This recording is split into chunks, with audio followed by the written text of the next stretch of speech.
Ang kwentong ito ay hango sa mga tunay na karanasan at kwentong bayan. May mga bahagi itong maaaring makapagdulot ng matinding takot at kaba, lalo na sa mga bata at mahihinang loob. Huwag panoorin mag-isa at maging maingat kung kayo ay sensitibo sa mga ganitong uri ng kwento.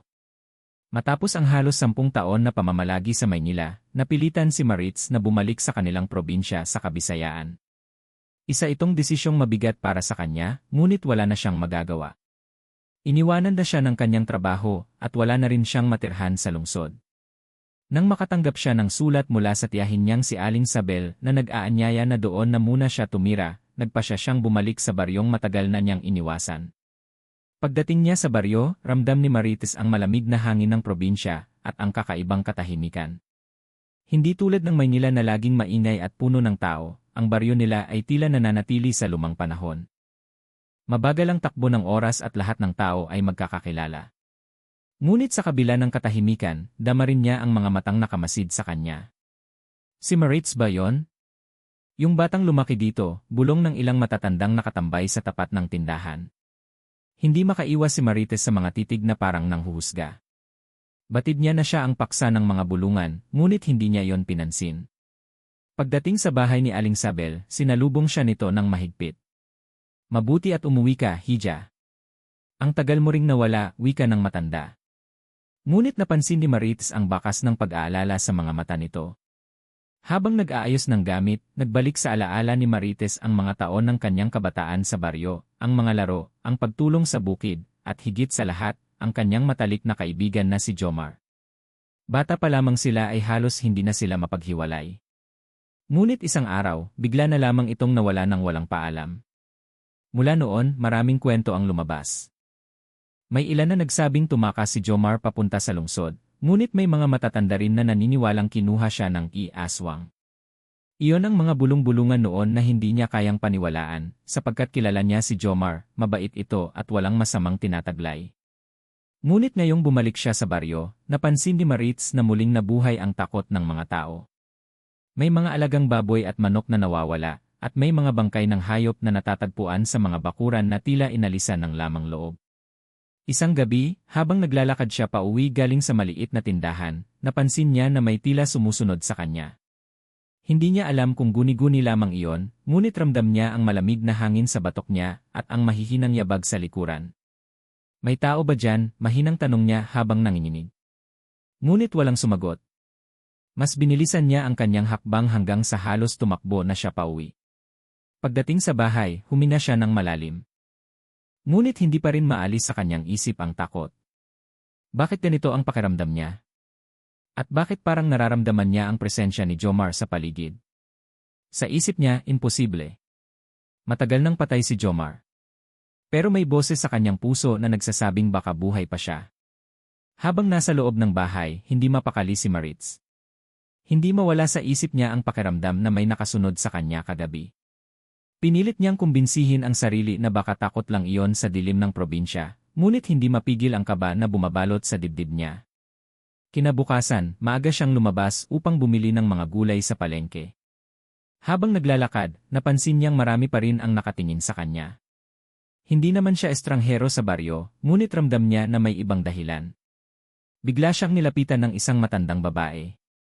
Maritz, kamusta ka na, Hija? Balita namin, bumalik ka na rito. Ingat ka lang, ha? Lalo na sa gabi, bulong nito habang tila may hinahanap sa paligid. Ha? Bakit po? Nagtatakang tanong ni Maritz. May mga nangyayari na naman. Mga alagang hayop na patay, mga bangkay na walang laman ang sikmura. Baka bumalik na naman ang nilalang na yon. Nanlamig si Maritz sa narinig. Nilalang? Ano pong ibig niyong sabihin? Umisi ang matanda, tila may takot at galit. Huwag ka nang magtanong. Basta mag-ingat ka. At kung makikita mo siya, layuan mo na. Hindi na nakasagot si Maritz. Nagmadali siyang umuwi, dala ang mga sinabi ng matanda. Sa loob ng kanyang isip, isa lang ang pumapasok, si Jomar. Habang nagpapahinga sa may bintana, bumalik sa kanya ang mga alaala ng kabataan nila ni Jomar. Magkapitbahay sila noon at halos araw-araw magkasama. Si Jomar ang laging sumasama sa kanya kapag nagbubukid sila ng kanyang ama. Masayahin at mapagkakatiwalaan, ngunit may mga pagkakataon na nagiging tahimik ito at tila may itinatago. Minsan nahuli niya itong may hawak na kakaibang halamang parang itinago agad nang makita siyang papalapit. Ngunit isang gabi, bigla na lang naglaho si Jomar. Walang nakakaalam kung saan siya pumunta. Ang tanging naiwan ay mga bulong-bulungan ng mga matatanda na baka raw ito ay naging aswang. Hindi iyon totoo, bulong ni Maritz noon. Kilala niya si Jomar, mabuti itong tao. Ngunit habang tumatagal, nagsimulang maniwala ang marami na kinuha o kinain ito ng mga nilalang na kinatatakutan nila. Sa paglipas ng mga taon, unti-unting nalimutan ni Maritz ang mga pangyayari. Ngunit ngayong narito na siya muli sa baryo, parang muling bumalik ang lahat ng alaala at takot. Isang gabi, muling nangyari ang kinatatakutan niya. Habang naglalakad sa likod bahay upang kumuha ng tubig mula sa poso, muli niyang naramdaman ang mga matang nakatitig sa kanya. Huminto siya at tumingin sa paligid. Doon niya nakita isang anino sa may puno ng mangga. Ang anino ay matangkad, payat at tila nakayuko. Hindi niya maaninag ang mukha nito, ngunit ramdam niya ang matinding lamig na bumalot sa paligid. Jomar, mahina niyang bulong, bagamat hindi niya alam kung bakit iyon ang pangalan na lumabas sa bibig niya. Biglang gumalaw ang anino at tumakbo papalayo sa dilim. Nag-aatubili siyang sundan nito, ngunit nanatili siyang nakatayo, nanginginig sa takot. Sa gabing iyon, hindi nakatulog si Maritz. Kung si Jomar nga iyon, bakit siya nagtatago? At totoo bang isa na siyang aswang gaya ng mga bulong-bulungan? Hindi na niya alam kung alin ang mas matindi, ang takot o ang pangungulila. Ngunit isang bagay ang malinaw, nasa paligid lamang si Jomar. At tila may lihim na kailangan niyang tuklasin. Kinabukasan, tila mas lumala ang takot sa baryo. Sa palengke at sa mga kalsada, halos wala kang marinig kundi mga bulong-bulungan tungkol sa mga hayop na nawawala at mga natatagpuang patay. Maraming magsasaka ang nagrereklamo na ang kanilang mga alagang baboy at manok ay bigla na lang naglalaho sa gabi. Ang iba na may natatagpuan ang kanilang mga hayop na wala ng lamang loob, parang may umubos sa kanila habang buhay pa. Si Maritz, bagamat takot, ay tahimik lamang na nakikinig. Sa tuwing mababanggit ang salitang aswang, biglang nanlalamig ang kanyang katawan. Hindi niya alam kung bakit, ngunit nararamdaman niyang may koneksyon dito si Jomar. Isang gabi, habang nakaupo sa silong ng bahay at nagkakape kasama si Aling Sabel, napag-usapan nila ang mga nangyayari. Hiya, iwas ka muna gumala sa gabi. Hindi ligtas. May mga kwento na naman tungkol sa mga aswang. Lalo na sa may ilog, maraming nakakakita ng kakaibang nilalang doon, wika ng tiyahin. Pero tiya, baka naman hayop lang ang gumagawa niyan. Hindi ba pwedeng mga ligaw na aso? Tanong ni Maritz, pilit na nagpapakalakas ng loob. Kung aso lang yan, hindi ganyan kalinis ang pagkuha ng lamang loob. At saka, napabuntong hininga si Aling Sabel, baka hindi mo alam, pero noong nawala si Jomar, ganito rin ang nangyari. Nanlaki ang mga mata ni Maritz. Kaya ibig mong sabihin may kinalaman si Jomar noon? Hindi na sumagot si Aling Sabel at basta na lamang tumingin sa labas ng bahay, tila may pinapakinggan sa dilim. Kinagabihan, hindi makatulog si Maritz. Nakaupo siya sa gilid ng kama, nakatanaw sa bintana. Mahina ang ilaw ng buwan at tila may kung anong gumagalaw sa labas. Nakaramdam siya ng kaba at kinapa ang lumang lampara sa tabi. Biglang may kaluskos sa bakuran. Para bang may humahaplos sa mga dahon at may mabigat na yabag. Bumaba si Maritz ng dahan-dahan upang tingnan, ngunit wala siyang makita sa dilim. May tao ba dyan? Mahina niyang tanong, katulad ng nagawa niya noong una. Ngunit wala pa ring sumagot. Pagbalik niya sa loob, nakita niyang bukas ang maliit na pinto sa kusina. Hindi niya yon iniwan na bukas kanina. Napatakip siya ng bibig sa takot at dali-daling isinara ang pinto. Doon na niya napansin ang mga bakas ng paa sa sahig, basang-basa, parang mula sa isang nilalang na hindi tao. Kinabukasan, lumabas siya upang maghanap ng sagot. Pumunta siya sa lumang bahay ng pamilya ni Jomar na matagal nang iniwan. Madamo at wasak na ang bakuran at sarado ang lahat ng pinto. Ngunit sa isang gilid ng bahay, may nakita siyang palatandaan na may naninirahan pa rin dito. May mga sariwang uling sa isang lumang kalan at may nakasampay na mga basang damit. Jomar, nandito ka ba? Mahina niyang tawag. Biglang may gumalaw sa likod niya. Paglingon niya, isang mabilis na anino ang dumaan sa bakuran. Dali-dali siyang tumakbo palabas ng lugar, humihingal at nanginginig. Habang pauwi, hindi niya maiwasang mapaisip. Kung si Jomar nga iyon, bakit siya nagtatago? At kung isa na nga siyang aswang, paano siya haharapin ni Maritz? Ngunit isang bagay ang malinaw, hindi na lamang ito simpleng takot. May panganib na sa baryo at posibleng lumala pa. Lumipas ang ilang araw na hindi mapakali si Maritz. Halos gabi-gabi ay nakakaramdam siya ng presensya sa paligid ng bahay, ngunit tuwing lalabas siya upang silipin, walang tao. Tila may nakamasid sa kanya mula sa dilim. Isang gabi, nagpasya siyang maglakad-lakad sa may ilog upang kahit paano'y maibsan ang kanyang kaba. Maliwanag ang buwan at malamig ang simoy ng hangin, ngunit sa kanyang dibdib ay mabigat ang pakiramdam. Habang naglalakad sa gilid ng kagubatan, may narinig siyang mga kaluskos at mga yapak sa likod niya. May tao ba dyan? Mahina niyang tanong, nanginginig ang boses. Walang sumagot. Pinilit niyang bumalik, ngunit sa bawat hakbang niya ay parang may sumusunod. Paglingon niya, doon niya ito nakita, isang anino na nakatayo sa may lilim ng puno. Matangkad, payat at nakatungo. Huwag kang matakot, mahinang tinig na narinig niya mula sa anino. Nanlaki ang mga mata ni Maritz. Jomar. Ikaw ba yan? Unti-unting lumapit ang anino, at sa ilalim ng liwanag ng buwan ay lumitaw ang mukha nito.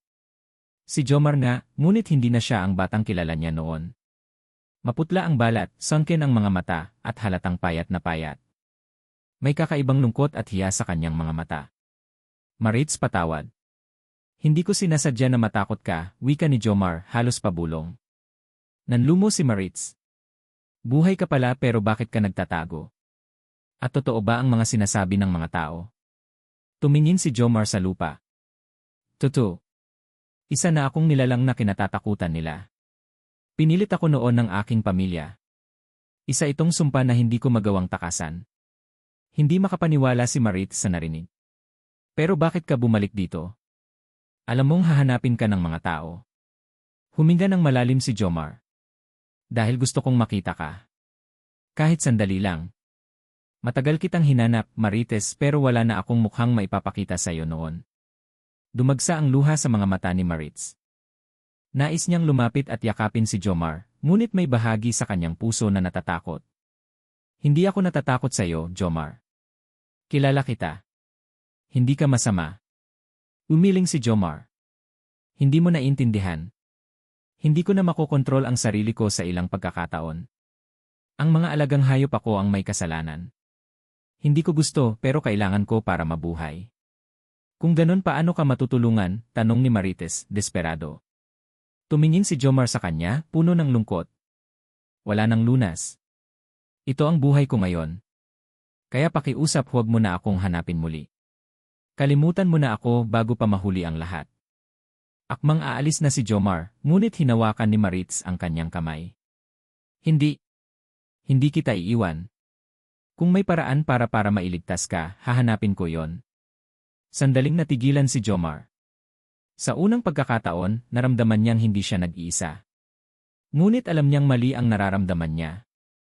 Maritz, delikado para sa'yo. Baka ikaw pa ang mapahamak. Ngunit mahigpit ang kapit ni Maritz sa kanyang kamay. Hindi ko nahahayaang mawala ka ulit.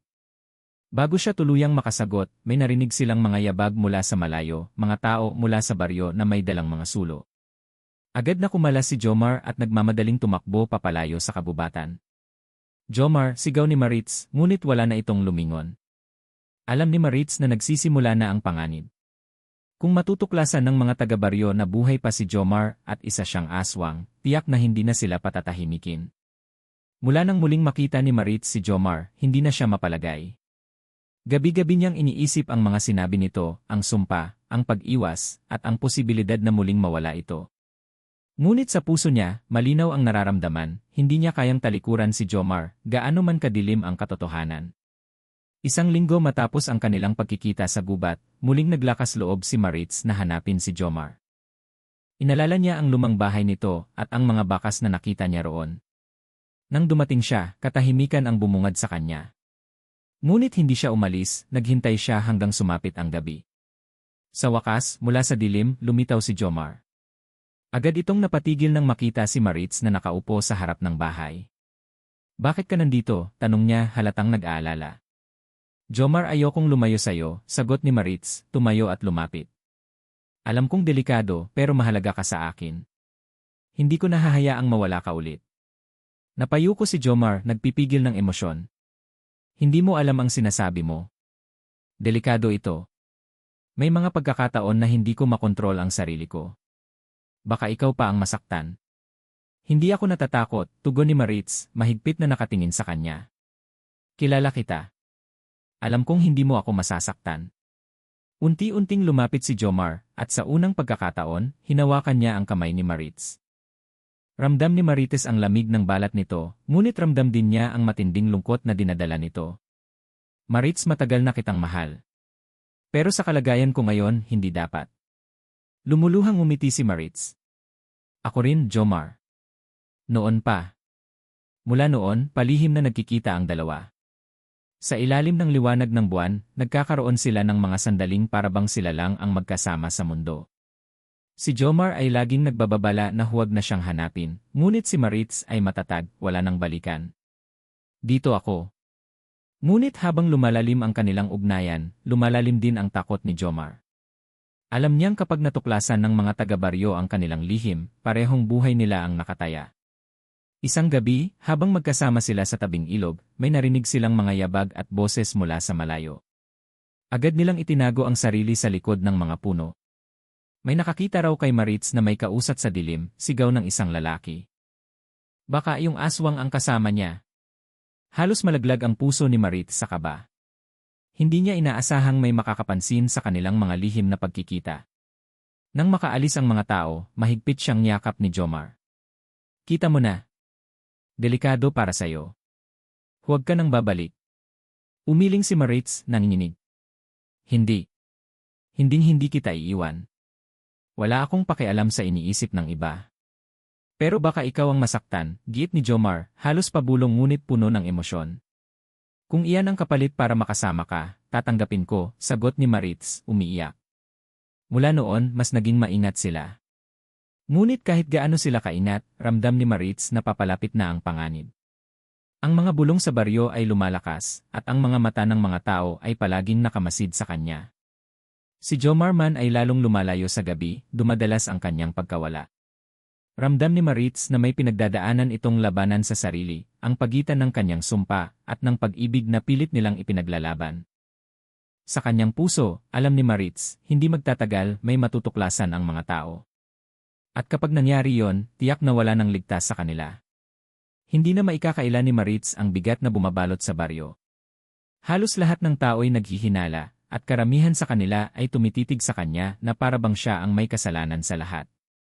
Alam niyang dahil ito sa mga bulong-bulungan, may nakakita sa kanya at kay Jomar na magkasama sa dilim. Isang hapon, habang bumibili siya sa tindahan, bigla siyang hinarang ng isang kapitbahay. Maritz, ikaw ba talaga ang nakikitang may kausap sa gabi? Sino yon? Tanong nito, puno ng panunumbat. Napaatras si Maritz, halatang kinakabahan. O wala baka nagkakamali lang kayo? Ngunit naroon ang maraming tao at tila nagsisiksikan upang marinig siya. May nakakita sa iyo sa tabing ilog, sigaw ng isa.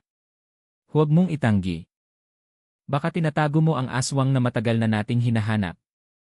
Mga walang basihang paratang yan, mariing tugon ni Maritz, nanginginig sa galit. Wala akong tinatagong aswang. Ngunit hindi na naniwala ang mga tao.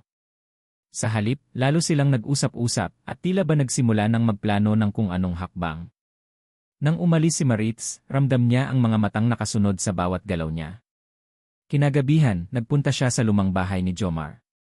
Kailangan niyang balaan ito. Ngunit sa pagdating niya roon, gulat siyang natagpuan si Jomar sa labas ng bahay, tila naghihintay sa kanya. Maritz, bakit ka nandito? Alam mong delikado na para sa'yo, wika ni Jomar, kita sa mukha nito ang pag-aalala. Hindi mo naintindihan, Jomar, halos umiiyak si Maritz. Alam na nila. Pinaghihinalaan nila na ikaw ang aswang at ako ang kasama mo. Nag-uusap na silang patayin ka. Natigilan si Jomar, nakatitig sa lupa. Matagal ko nang alam na mangyayari yan. Maritz, kaya nga sinasabi ko sa'yo layuan mo na ako. Hindi ko magagawa yon, sigaw ni Maritz, hinawakan ang kanyang kamay. Mahal kita, Jomar. Hindi ko hahayaang saktan kanila. Ngunit umiling si Jomar. Hindi ako karapat-dapat mahalin. At higit sa lahat, hindi na ako ligtas. Hindi mo alam kung anong kaya kong gawin kapag nagutom ako. Kaya pakiusap tumigil ka na. Mas lalong kumapit si Maritz. Hindi. Kung susuko ako, ibig sabihin tinalikuran ko ang taong matagal ko ng mahal.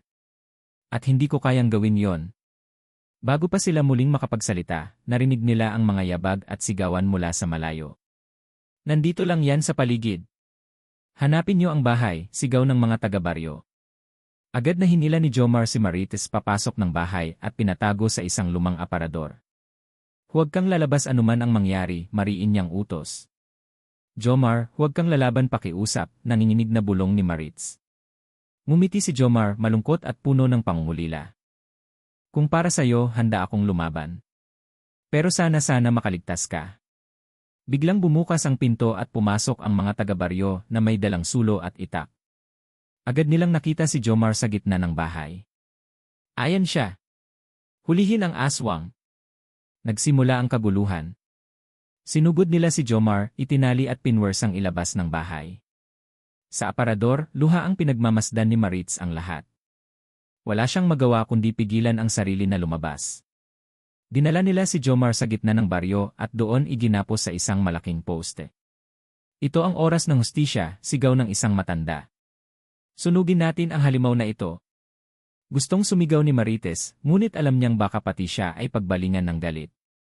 Habang pinapaligiran ng mga tao si Jomar, nakikita niya ang takot at lungkot sa mga mata nito. Magsisimula na ang pinakamatinding laban at malapit nang malagay sa panganib si Maritz. Nang gabing iyon, nagtipon-tipon ang halos lahat ng taga-baryo sa gitna ng plaza. Hawak ng mga kalalakihan ang mga sulo at itak, habang nakagapos sa isang matibay na post si Jomar, ang itinuturing na aswang. Nanginginig ito sa pagod at sugatan ang katawan dahil sa pagtutol sa pagkakahuli. Si Maritz naman ay nakatayo sa likod ng karamihan, pilit na pinipigilan ang sarili na lumapit. Ngunit habang nakikita niya ang mukha ni Jomar, maputla, puno ng lungkot at pangungulila, parang may humahapdi sa kanyang dibdib. Ngayong gabi, tatapusin na natin ang sumpa na bumabagabag sa ating baryo, sigaw ng isang matanda na siyang pinuno ng pagtitipon. Sunugin natin ang halimaw na ito bago pa siya makapatay ng tao. Nag-inay ang mga tao, sumang-ayon sa desisyon. Mula sa gilid, napahawak si Maritz sa kanyang dibdib. Hindi na niya matiis. Sandali! Tigilan niyo yan, sigaw niya at agad na natigilan ang lahat. Lumapit siya sa gitna ng plaza, nanginginig ang tinig. Wala kayong karapatang patayin siya. Hindi niyo alam ang buong katotohanan. Maritz, sigaw ng isa. Ikaw pala talaga ang kinakasama ng aswang na yan. Niloloko mo ang buong baryo. Mahal ko si Jomar, walang takot na tugon ni Maritz. Ngunit hindi siya masama. Hindi niya ginusto ang sumpang ito. Kung papatayin niyo siya, wala kayong ipinagkaiba sa halimaw na kinatatakutan niyo. Nagkatinginan ang mga tao, ngunit ang iba'y lalo pang nagalit. Huwag tayong paloko, wika ng isang lalaki. Nakikitang umaatake ng mga hayop ang halimaw na yan. Walang lugar sa mundo ang katulad niya. Nagpumigla si Maritz at lumapit kay Jomar, pilit na hinahawi ang mga tao. Jomar. Mahinang bulong niya habang pinapaluwag ang lubid na nakagapos dito. Hindi kita pababayaan. Maritz, umalis ka na, pakiusap ni Jomar, mahina at hirap magsalita. Ayokong ikaw ang madamay. Ngunit hindi siya nakinig. Hindi. Kung kailangan kong makipaglaban para sa'yo, gagawin ko. Biglang may isang lalaki ang lumapit na may hawak na sulo. Tama na ang drama. Tapusin na natin to. Sa isang iglap, sinunggaban ni Maritz ang sulo at itinapon sa lupa. Wala kayong papatayin, sigaw niya. Ngunit sa pagkilos niyang iyon, biglang may tumulak sa kanya. Bumagsak siya sa lupa, halos mawalan ng malay. Nakita yun ni Jomar at tila may bumangon na kakaibang lakas sa kanya. Sa kabila ng mahigpit na pagkakagapos, pinilit niyang punitin ang mga lubid. Naglabas siya ng malalim na ungol at sa isang iglap ay naputol ang tali. Nagulat ang mga tao nang makita ang anyo ni Jomar na bahagyang nagbabago, tumatalim ang mga mata, kumikislap ang mga ngipin. Layuan niyo si Maritz, sigaw niya, galit na galit. Nagsitakbuhan ang ilan, ngunit may ilan ding sumugod kay Jomar dala ang mga itak. Maliksi niyang nailagan ang mga ito at tinulak palayo. Sa gitna ng kaguluhan, dali-daling tumayo si Maritz at hinila si Jomar. Tara na! Kailangan nating umalis. Walang nagawa si Jomar kundi sumama. Habang hinahabol sila ng mga tao, tumakbo sila papunta sa kabubatan, hingal na hingal at sugatan. Sa bawat hakbang, ramdam ni Maritz ang galit at takot ng mga tao na tila ba hindi na sila titigilan hanggat hindi sila nahuhuli. Nang makarating sila sa gitna ng gubat, huminto si Jomar at hinawakan ang balikat ni Maritz. Maritz, hanggang dito na lang ako. Hindi na tayo ligtas.